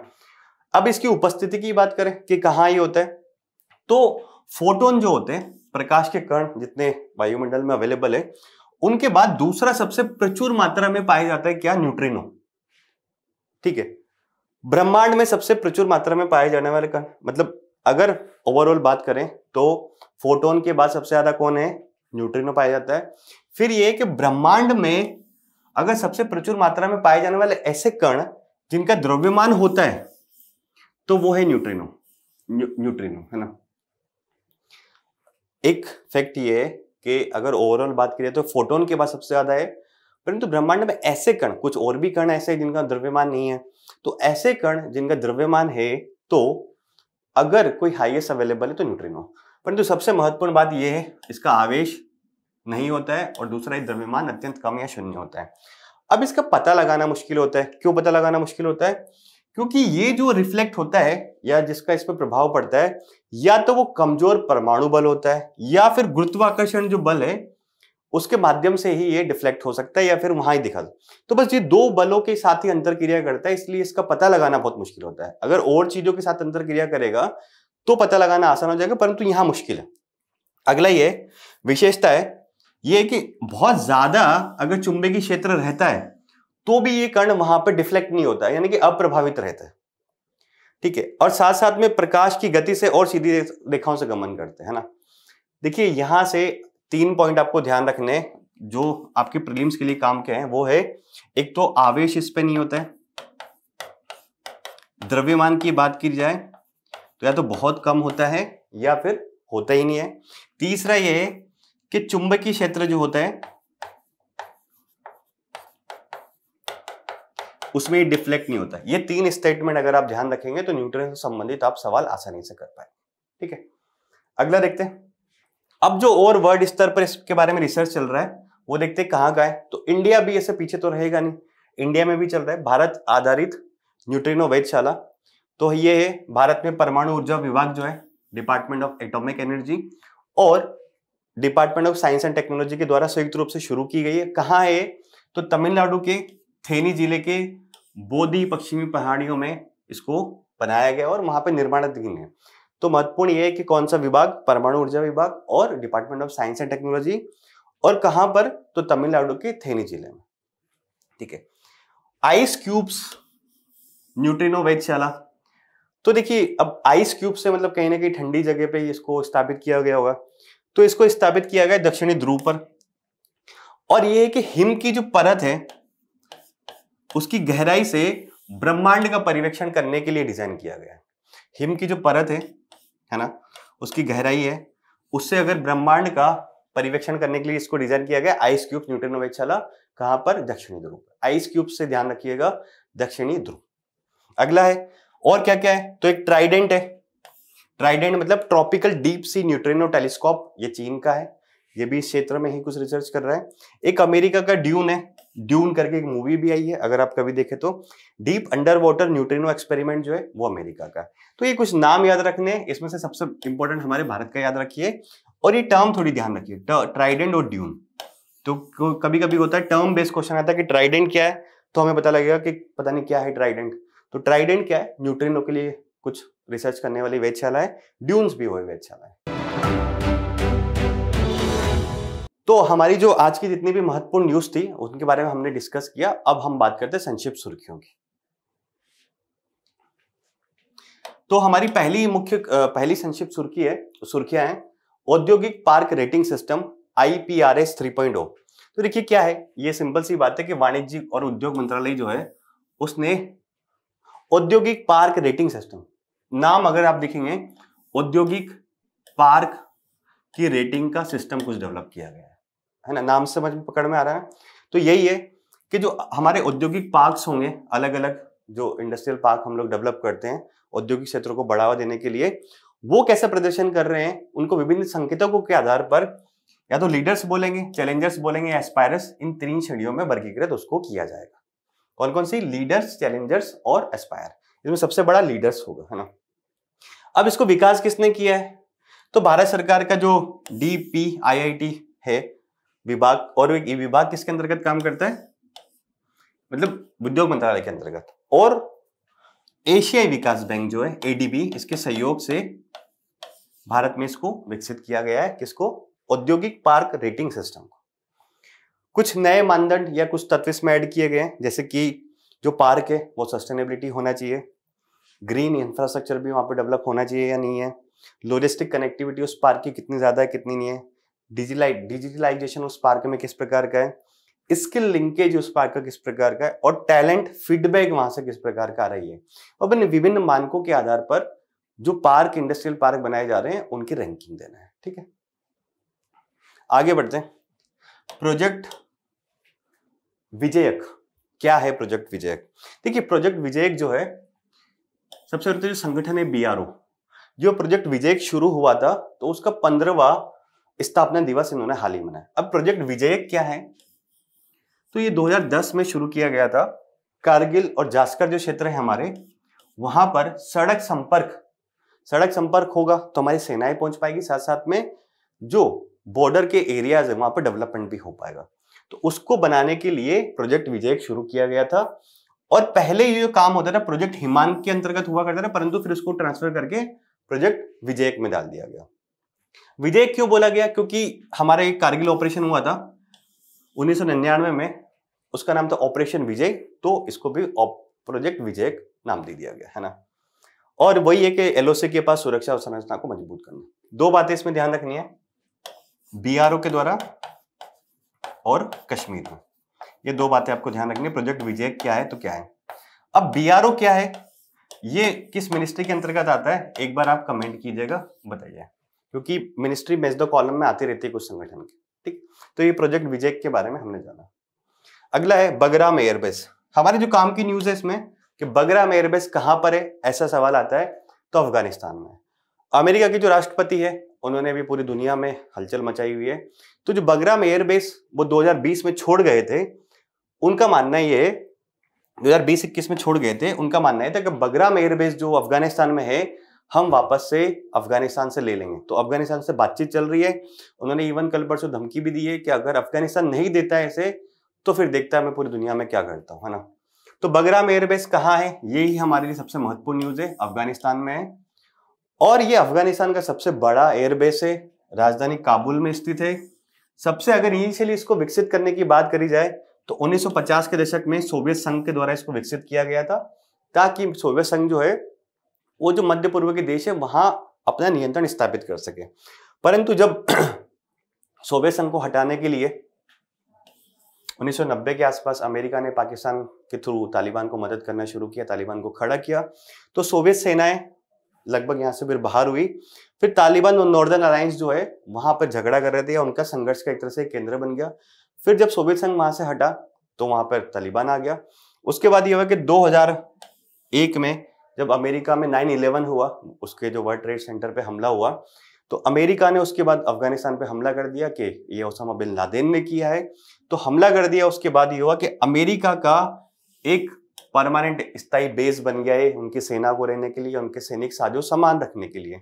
परंतु अमेरिका जब 2020-21 में वापस गया वहां से अफगानिस्तान से, तो बगराम एयरबेस को खाली करता हुआ गया था और वहां की जो जितनी भी मशीनरी वगैरह थी, सैन्य संसाधन, उनको भी नष्ट कर दिए गए थे। अब अमेरिका चाह रहा है कि हमें बगराम एयरबेस वापस से चाहिए। ये न्यूज है, है ना। आगे बढ़ते हैं, एक टेक्निकल न्यूज है थोड़ी सी। न्यूज क्या है? Extreme nuclear transients, ENT। क्या है ENT? तो हाल ही में जो खगोलविद है उन्होंने एक्सट्रीम न्यूक्लियर ट्रांजिएंट ENT नामक एक नई प्रकार की परिघटना की पहचान की। अब ये परिघटना क्या है, हमें इसके बारे में जानना है। तो देखिए, ये परिघटना कब घटित होती है, इसकी सीक्वेंस हम लोग बात करते हैं।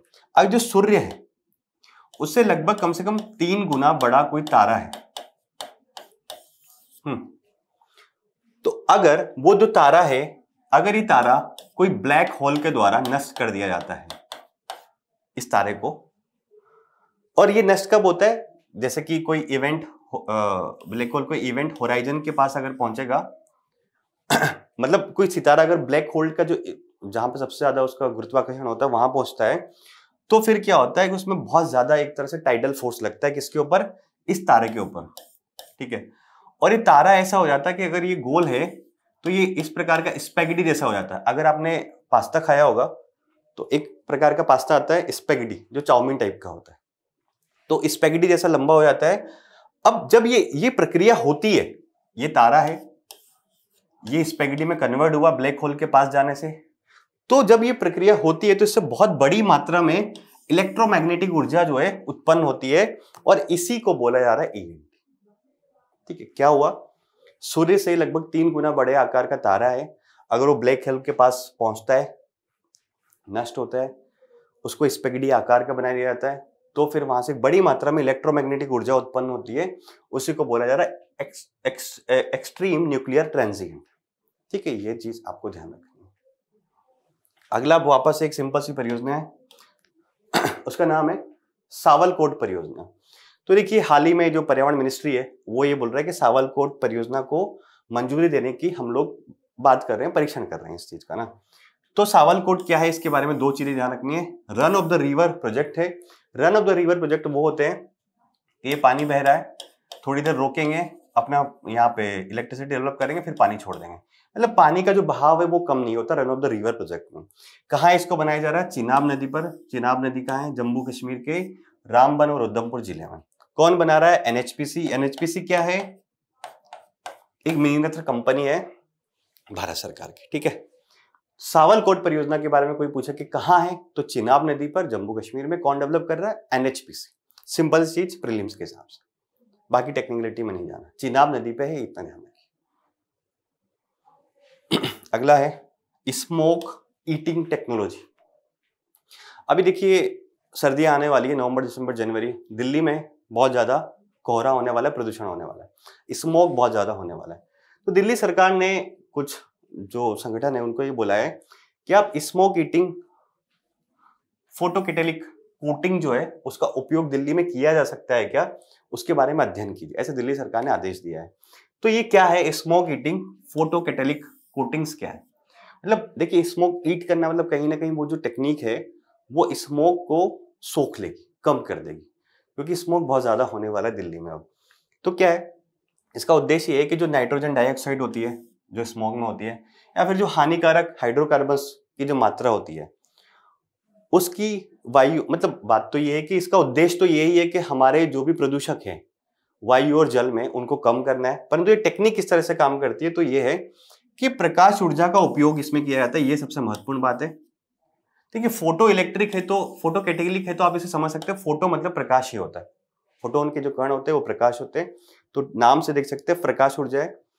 हानिकारक प्रदूषक या फिर आर्सेनिक प्रदूषण जो होते हैं उनको तोड़ देती है, तोड़कर हानिकारक हानि रहित जो पदार्थ है उसमें डेवलप कर देती है। देखिए ये है सिंपल सी लैंग्वेज में कि प्रकाश ऊर्जा का उपयोग करना है और जो भी हानिकारक प्रदूषक है उनको तोड़ देना है और ऐसे पदार्थों में कन्वर्ट करना है जो हानि रहित है ना। अब ये फोटो कैटेलिक जो टेक्निक है, इसमें जो मेनली जो सब्सटेंस यूज किया जाएगा वो टाइटेनियम डाइऑक्साइड उपयोग किया जाता है, कि कोटिंग करी जाती है और इसका उपयोग किया जाता है। तो क्या क्या ध्यान रखना है, प्रकाश ऊर्जा का उपयोग और एक टाइटेनियम डाइऑक्साइड। अब जो टाइटेनियम डाइऑक्साइड है वो क्या करता है, पराबैंगनी किरणें होती है प्रकाश की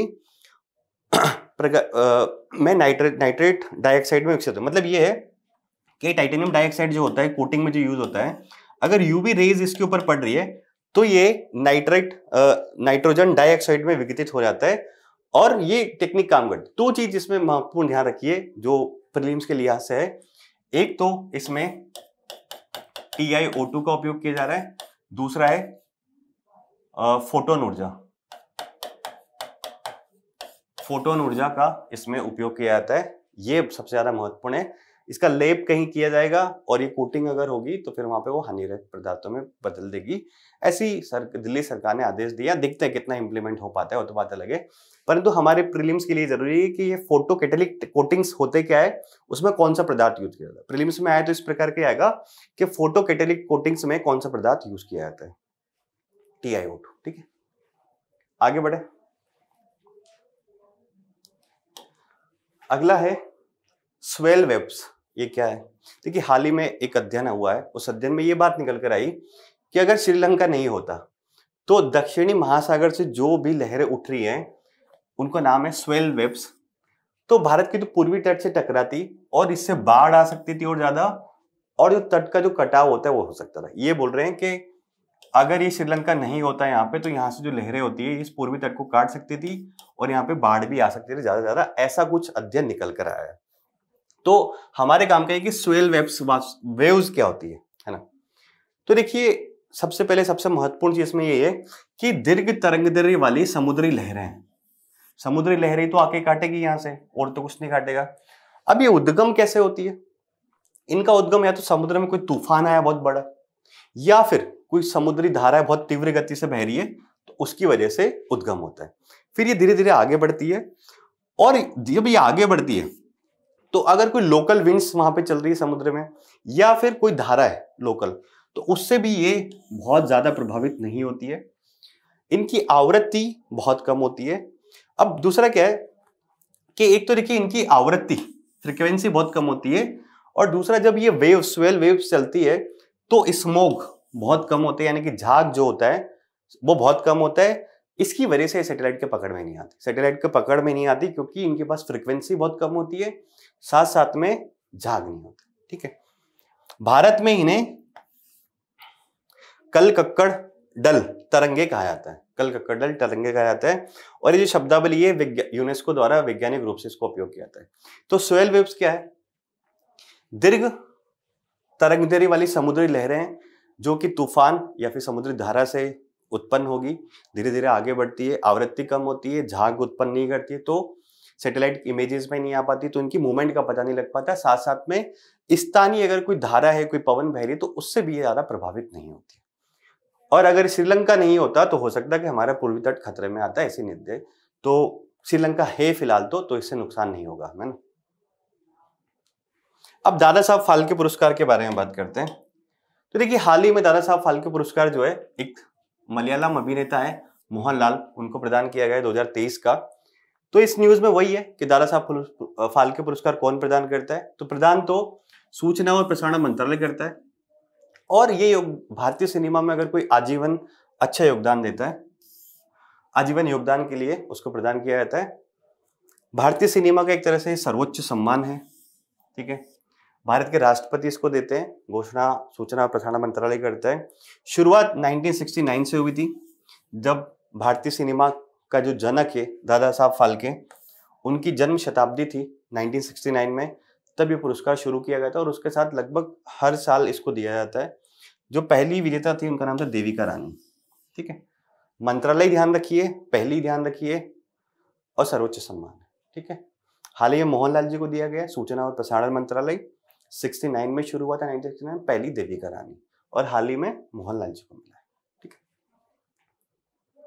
तो ये हमारे अन्य संक्षिप्त सुर्खियां थी, वो भी हो गई है। अब एक स्थल न्यूज में उसके बारे में थोड़ी सी बात कर लेते हैं।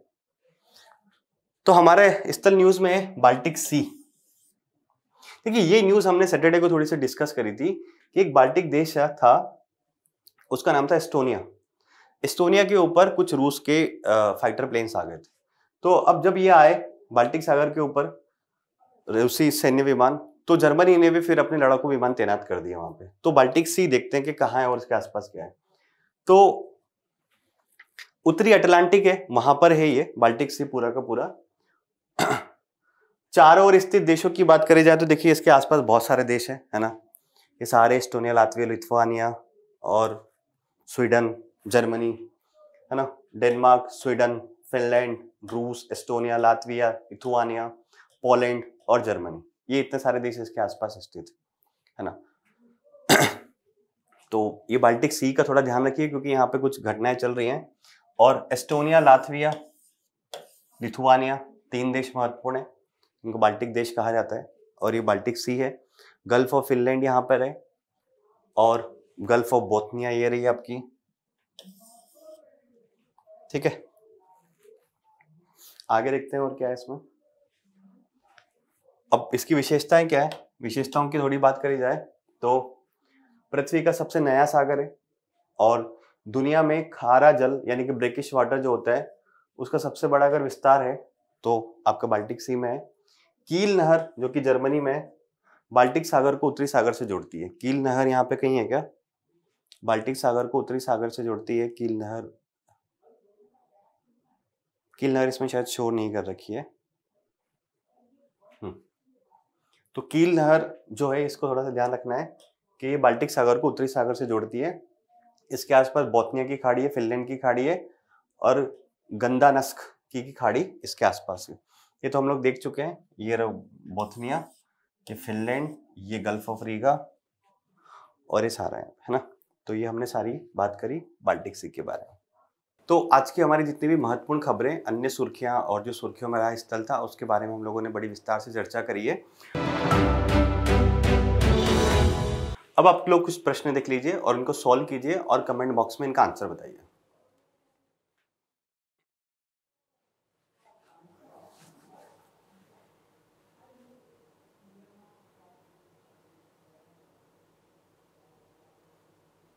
छह क्वेश्चन है लगभग, 2 ये हो गए, 2 ये देखिए।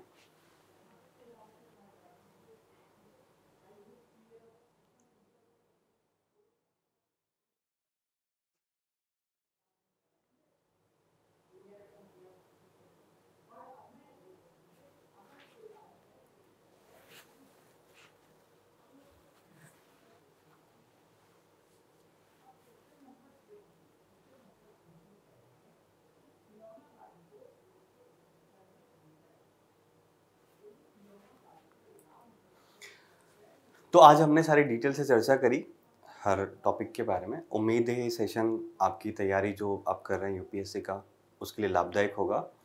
और न्यूज़ टुडे के अन्य सेशन देखने के लिए जुड़े रहिए विजन आईएएस के साथ। Thank you so much.